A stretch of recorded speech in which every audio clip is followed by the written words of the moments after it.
So, you guys ready for yet another public service announcement? At least this one isn't negative and doesn't fucking suck, okay? So, this morning I woke up. I had to go to the front office to get an extension on my rent because I was royally fucked to curb the edges on this conversation. Okay, so as I was walking, I was checking my bank account and I got another bill taken out, so I could not, I couldn't even afford to go to work. So I'm freaking the fuck out, right? I mean, who wouldn't, right?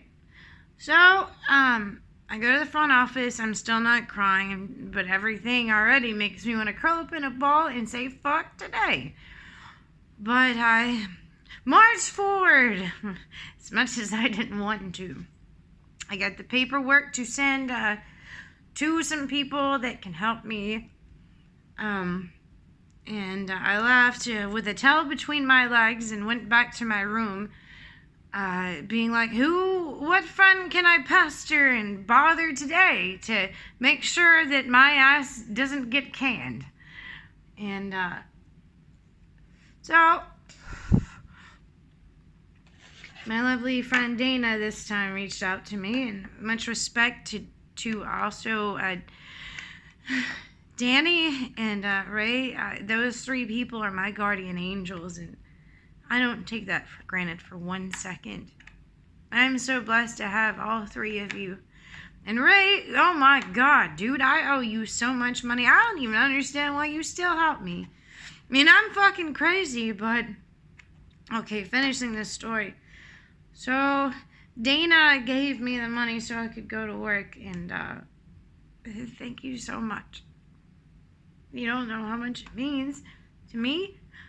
To have my ass covered by you, I am eternally grateful. I go to work and keep trying to get up the nerve to ask my boss to pay me early because the last time I asked that, I pretty much got canned the same day.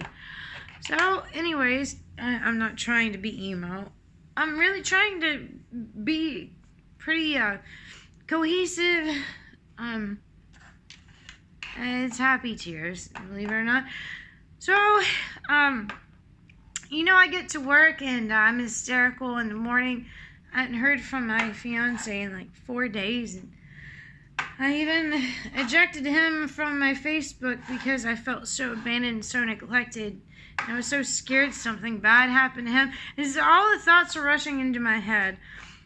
Now, not too long after I got to work, my fiance finally messages me and, oh, aren't you his ass out front to back in, dude? I was livid.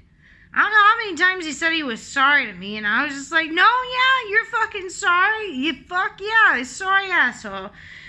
And eventually calmed down because I'm not really good at being mad at him for a long time. I don't know what it is about him, but I'm just not good at it. So,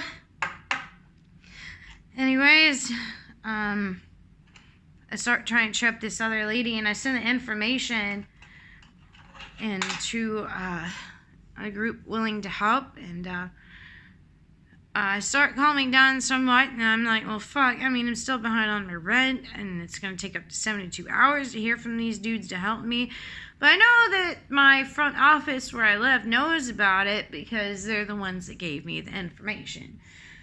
And so they're willing to wait, and I did it like I said I would.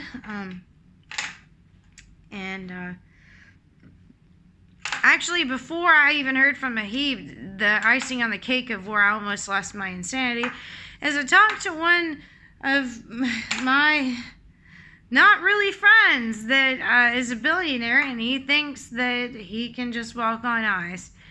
And apparently his company is actually working on a form of immortality. I mean, I'm not even going to say it's impossible because I'm a physicist. I know the impossible can be possible because I've studied this shit too many years. But I feel like it's kind of like the God from Fruits basket. It's like, it's something you think you want, this immortality, but there's a curse behind it. He'll find out. If he really goes through with it, he will find out how bad that curse really is. That's on him. It's not on me. But yeah, he disrespected me and called me little girl because I don't understand how much power he has. Some penis war shit he's got going on. I don't know. Honestly, he's a very bitter, very angry billionaire, and I feel sorry for him, and I really hope him the best because obviously he's not doing well if he's that jaded. I mean, he says money can buy you happiness, trust me, but I don't see it. And if it does in forms that I don't understand, well, I really don't want to understand them because the moment I have to buy somebody's love, it's not real anyways. And I don't really want to be wealthy. Like, I mean, you can't take it with you when you die, or in his case, he's not going to die, so I guess maybe he needs it. Hell if I know. But at the same note, I just, I know energy cannot be created or destroyed, so we live forever anyways, and that's where you get it twisted. When you fail to respect Mother Nature, and when Mother Nature says for you to go, you come back. I don't know what way or how, I just know and respect physics, and it's just the reality, it's the truth. I'm not here to defy it. I mean, before I loved Mahib, I loved Lupin the most, my cat, and I lost him. I felt his energy slowly leaving his body, slowly coming back into it. I loved him more than anything in the world. But I knew if he stayed with me, it would be in the most painful way, and he would never be the same. True love is knowing when to hold on and knowing when to let go. And it's not just a matter of just like actions or just doing simple things. When it comes to complex things, you definitely need to think twice. Because, I mean, I feel sorry for a billionaire dude, honestly, because if I lived in a world where I didn't care about people and I felt like nobody cared about me, that is the saddest world I've ever heard of. I mean, I guess to an extent money does buy you happiness, but not all of it. You will always fail to see the most beautiful part of happiness. And of course there's going to be sorrow and pain, but no matter how much or how little money you have, you're always going to have sorrow and pain. There's no cure for that. Anyways, back to my story. So I'm trying to work up the courage after I talk to Mahib, and I get relief the fact that he's not dying and he's finally getting better. I finally get the courage to ask my boss, it's like, could you please work with me on paying me? And I haven't humbled myself that much in a while. I guess I got paranoid because the last nail salon I asked to pay me early, can me, like I say, the same fucking day. But he was happy to do it.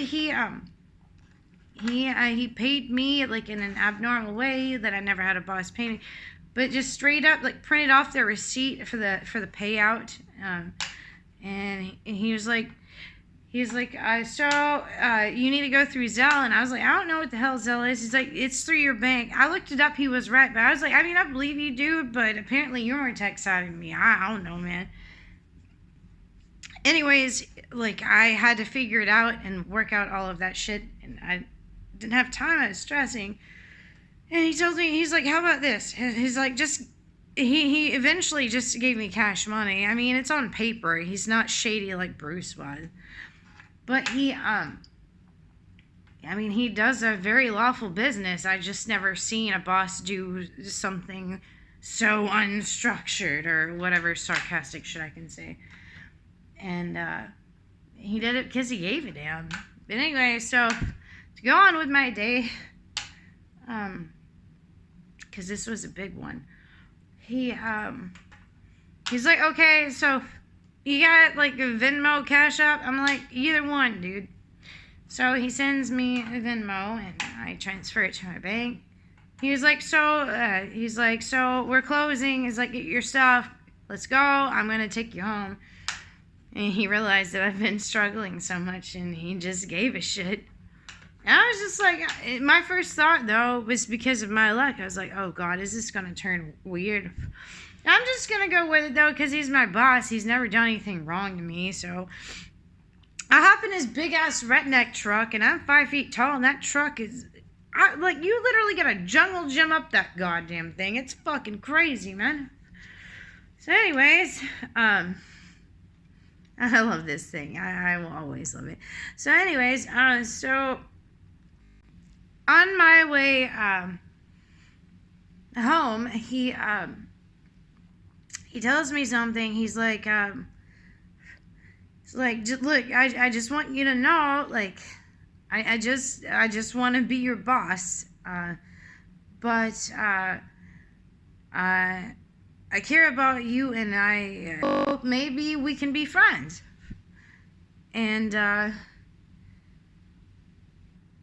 he told me, he's like, I've been able to tell that you're struggling. And I was like, my first thought was, I wasn't being judgmental. I mean, if he wants to do shit, he's my boss, by all means. But I was like, how the hell would you know that I'm struggling, dude? You're here like half the day. Like, but I mean, I didn't say it. It was just a thought. But then he continued on to say, he's like, I see like how hard you try. He's like, you make customers happy. You make them laugh. He said, you do good work. He told me that he was proud to have me aboard.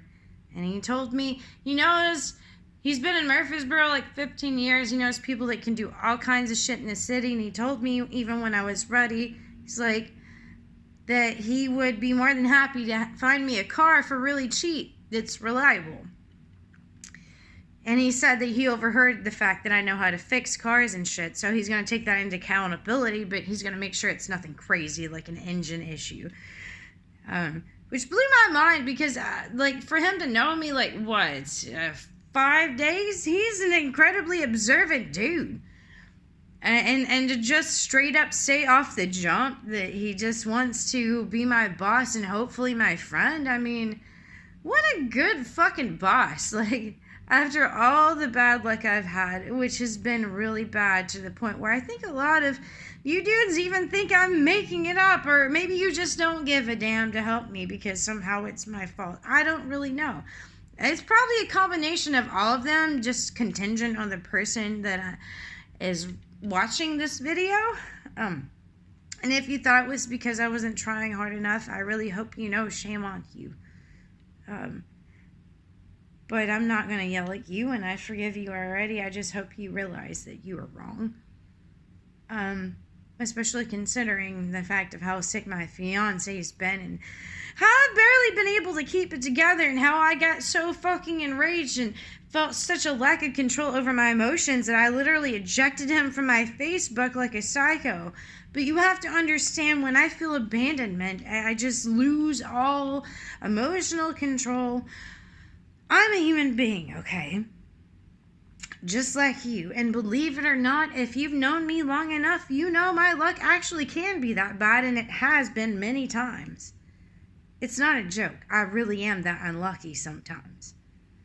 It's not exactly something I get to choose. People always say, well, you choose your life. Well, it's like, well, I mean, in a lot of ways I have, but it doesn't make me lucky either. Any good things that have happened to me, I worked hard for. They were not ever handed to me. So to continue this story, my boss drops me off at home, and he tells me, he's like, wow, I didn't even realize you only live like a mile down from me. He's like, you want me to give you a ride to work in the morning? I don't mind. And I was just like, wow. So... my day was a complete 180. It started as the worst day ever, and I was almost about to have a panic attack. I was breathing heavy. I was asphyxiating, hating my life, thinking that could I just crawl into a ball and die? And it ends, and I'm just like, holy fuck. Oh, icing on the cake. So not all of you, but a few, at least, know that I've not been getting along with the Egyptian people that run the gas station closest to where I live. Like, some things were said, some hands were thrown, not literally, but like verbally. Like one time I laughed at this one Egyptian dude that worked there, and he was wearing a Mountain Dew shirt, and I just laughed hysterically. To be fair, I had a few drinks in me, but he was like, "What's so funny?" I was like, even putting myself in that thought, I was like, I never thought I'd see an Egyptian dude wearing a Mountain Dew shirt in my life. It was fucked up when it happened, actually, because there was this black lady in there, and she looked at me, and she got so pissed off, and she stomped her feet. She's like, this is, you're exactly what's wrong with the world. Like, it's the most, this is the darkest Karen I've ever seen in my life. Like, she knows me, and she don't know shit about me, dude. Anyways, so, I have been uneasy with the Egyptian dudes that ran this place for like the last 2 months, but icing on the cake, we made peace, and it was the strangest way. So I get the shit I need, and I'm checking out. It was after my boss dropped me off home. I walked over there, and he's like, so, you know those cigarettes that you've been asking you about, the Nat Shermans? And I was like, yeah. And he was like, well, I can special order them for you. Just give me the exact information on them, like when I order tomorrow or Saturday evening when you get off work. And so I was like, sure, okay. And he gave me like a couple of free lighters, something. And then he looked at me and in a certain way. It's, sometimes you don't need words to give apologies, but I know what happened. Word got wind that my fiance was really sick, which is why I have not been acting right, and I've been hurting, and I was so proud of humanity in that moment. And the reason he knows is because one of the dudes that lives around here works for him. He was the owner. And he found out that my fiance wasn't well and I was struggling. Thing is people get it twisted. A lot of background in Pakistani blood. It's it's not an exact science. It depends on what mixes with what. But they pretty much originated as half Egyptian in the first damn place. They're pasty because of European shit. So don't argue with me about this origin thing because it's not an exact science. I'm American. Trust me. I'm like 20 things. I feel like not really. It's more like 15. But anyways, so that was my day, and I hope that if any of you guys are struggling really bad, my best hope for this video is that even in your deepest and darkest of times, in your worst of days, even as close as I was being tempted to crawl into that ball and want to die, I didn't. I still went to work and I did what I was supposed to do, and it more than paid off. I even heard from my buddy Lucas for the first time in quite some time, and it brought joy to me too. There's a few other things that brought me joy today, but the point in me saying all of this is my day started out so miserable. I saw no hope. I was terrified that I was fucked. But sometimes when you're about to lose everything and you can barely grip anything at all, but you still find the strength somehow to hold on, do it. You'd be surprised. I am. It paid off, dudes. Alright, that's my TED Talk for today.